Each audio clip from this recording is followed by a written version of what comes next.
mami, na kuna umekula pozi la mbono unaonyesha kama umejawa na majonzi. Neleze kipe hasa kinachokuumiza kichwa, mtoto mwenye uzuri kazini aliyofichwa, mwenye raha zote, fedha ipo, nyumba nzuri, pia nakupongeza kwa tabia yako nzuri, lakini mimi nakufanya kama mzukuri, na mapenzi yako dhati ndio yanayompa kiburi. So mapenzi gani kila siku kugombana, nashinda kaa chini kuongea na kuelewana, na bila ya mateke na ngumi kutupiana, basi mpaka ndani ya nyumba bado haujapatikana. Penzi gani kwa mtu siona yako thamani, kukudhalilisha kwa ndugu na majirani, ndoa yenu matope na ipaka, na hata baadhi ya rafiki zako taresha wataka, na kudhalilisha kwa tabia yake kishenzi, japo amekukabidhi tembele la kipenzi la nane take atakio yako mapenzi na kufanya ujafiri kwa crazy house.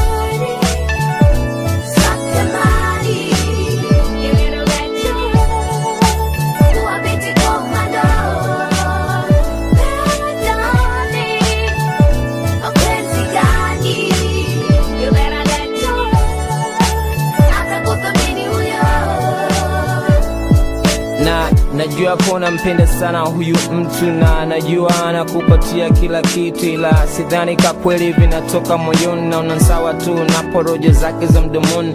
Napongea naye kwenye simu na kukupa maneno yake matamu, kuchayo kitabasamu bila kufahamu kaliko. Pembeni kuna dem same wanakula good times, na kurudi kwake usiku amechelewa, tena amelewa na kuna anachokuelewa, kula hataki eti hana appetite, na kuboga mziki unyumba hajiski, kwani vyote shavipata huko alikotoka, na akilala kama kufa kwa jinsi alivyochoka. Wekoto tuchakarika hata maiko tashika, na mpaka kuna kucha hata jogo kuwika du umsala dadangu na sara, ili kiasi kinachofanya uwe mgando yufara, na kili kweli ana hela, ila uone maisha yako kuwa yana tofauti na mateke na nejela.